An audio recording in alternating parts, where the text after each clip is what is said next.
उत्तर प्रदेश के फतेहपुर के सुधीर जो लेखपाल थे, उनकी बुधवार को बारात जानी थी, मगर एक पिता आज उस बेटे की अर्थी उठा रहा है। सुधीर पर एसआईआर प्रक्रिया को पूरा कराने की जिम्मेदारी थी और उन पर दबाव इतना बढ़ा कि शादी से ठीक एक दिन पहले उन्होंने जान दे दी। फतेहपुर के सुधीर, गोंडा के विपिन और बरेली के सर्वेश की भी कहानी कुछ ऐसी है।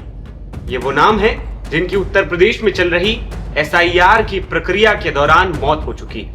फतेहपुर के सुधीर जो लेखपाल थे, गोंडा के विपिन जो सहायक अध्यापक थे, इन पर वोटरों को जो एसआईआर फॉर्म दिया गया उसको भरवाकर डिजिटाइज करने की जिम्मेदारी थी।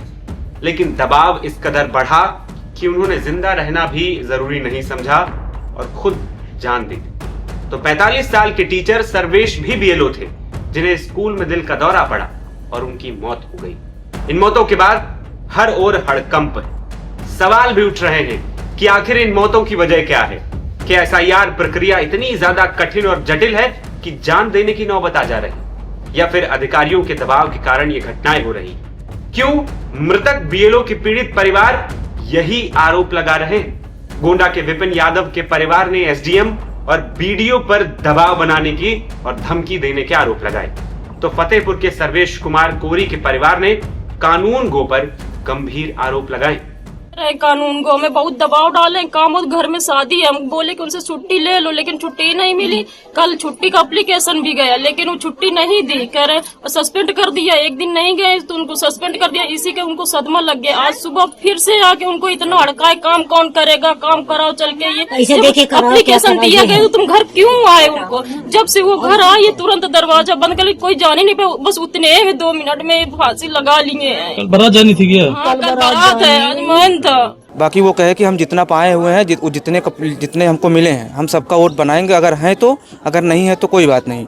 बाकी जो हैं हम उनको वोट बनाएंगे। लेकिन वो बार बार कह रहे हैं हम आपको सस्पेंड कर देंगे, हम आपको पुलिस से उठवा लेंगे, हम आपको ऐसा कर देंगे। वो बार बार धमकी दे रहे थे। कौन लोग थे और क्या करवाना चाह रहे थे? ये वो ओबीसी वोटरों को वोटर लिस्ट में से एसआईआर वाला नाम कटवाना चाह रहे थे। कौन कौन था जो दबाव बना रहा था? एसडीएम, बीएलओ और एसडीएम, लेखपाल, बीडीओ। गोंडा में विपिन यादव की मौत के बाद परिजनों ने शिकायत एसडीएम और बीडीओ की, जिसके बाद उनके खिलाफ जांच के लिए एक टीम भी गठित कर दी गई।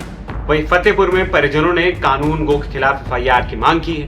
वहीं 47 साल के सर्वेश की हार्ट अटैक से मौत ने उनके परिवार को सबसे बड़ा जख्म दे दिया है। उनका एक 5 साल का बेटा है जो अब अपने पिता के साथ कभी नहीं खेल पाएगा।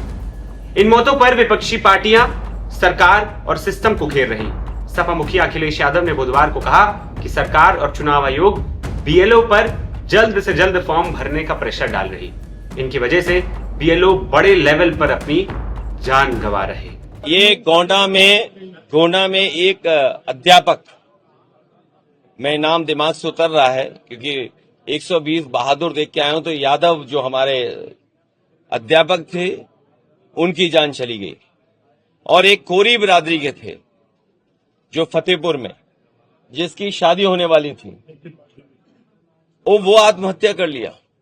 और जो आपके माध्यम से जानकारी मिली गई, इलेक्शन कमीशन तो बता नहीं रहा, ना सरकार बता रही है, बड़े पैमाने पर बीएलओ की जान गई है। और मजबूरी में मुझे बीएलओ के पक्ष में भी पत्र लिखना पड़ा, जानकारी देनी पड़ेगी किस मेंटल प्रेशर में वो काम कर रहे हैं। और सरकार का दबाव है कि वो कैटेगरी में सबके जल्दी फॉर्म भर दो। जैसे उन्होंने क्या किया, जो मैंने प्रेस कॉन्फ्रेंस में आपके सामने बताया कि फॉर्म बट गया, बीएलओ ने फॉर्म बांट दिए। अगर मैं रैंडम पूछूं किसी से, किसको फॉर्म मिला है, बीएलओ ने दिया, बताते हैं किसी को फॉर्म नहीं दिया। यहाँ किसी को फॉर्म मिला बीएलओ का? तो जानते हो फॉर्म, देखिए सब 18 साल से ऊपर हैं ये लोग, 18 साल से ऊपर हुआ, और इनको किसी को बीएलओ फॉर्म नहीं मिला, दिए नहीं बीएलओ ने फॉर्म। और जो आंकड़ा कंप्यूटर में बता रहा है कि बीएलओ ने 99.45% फॉर्म बांट दिए हैं। अब उन पे प्रेशर है क्योंकि आज तारीख क्या हो गई है, आज 26 तारीख है। तो सोचिए 8-9 दिन में उन्हें पूरा भरा हुआ दिखाना है। तो वो बहुत सिंपल काम कर रहे हैं। जो आखिरी कैटेगरी है उसमें बिल्कुल जल्दी से फॉर्म भरे दे रहे हैं। इसका मतलब ये हुआ कि 2-2.5 करोड़ लोगों का, और उससे हो सकता है यूपी में 3 करोड़ लोगों का वोट काट देंगे ये लोग। 3 करोड़ लोगों का वोट काट देंगे। अब आप सोचिए, ये मत पूछो कौन, भाजपा चुनाव आयोग दोनों एक हैं। कि आगे वो इस चीज को भी झूठा मान लेंगे। और मैं एक बिंदु और कहना चाहता हूं, ये एक सोची समझी खतरनाक साजिश का हिस्सा है कि भारत की हर व्यवस्था के बारे में भ्रम पैदा करना।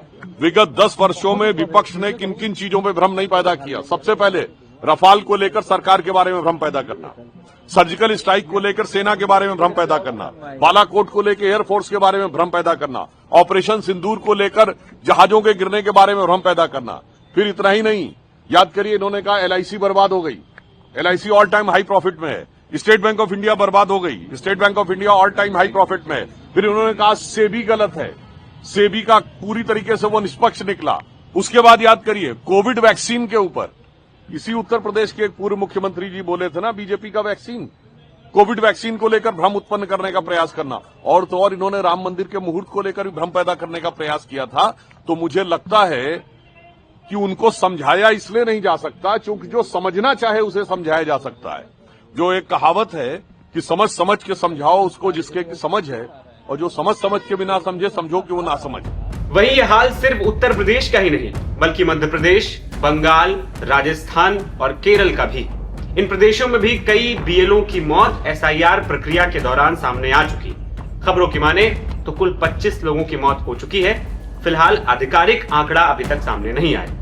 ये मौतें अपने साथ कई सवाल छोड़ रही हैं कि क्या एसआईआर प्रक्रिया इतनी जटिल बना दी गई है कि लोग जान देने पर मजबूर हो जा रहे हैं, या फिर अफसरों के दबाव की वजह से ये मौतें हो रही। क्यों हर मृतक बीएलओ का परिवार अधिकारियों पर धमकी और दबाव के आरोप लगातार लगा रहा है? और सबसे बड़ा सवाल कि आखिर इन मौतों की जवाबदेही किसकी है और जिम्मेदारी कौन लेगा? फिलहाल इस रिपोर्ट में इतना ही। मेरा नाम है आदर्श और आप देख रहे थे नवभारत टाइम्स। नमस्कार।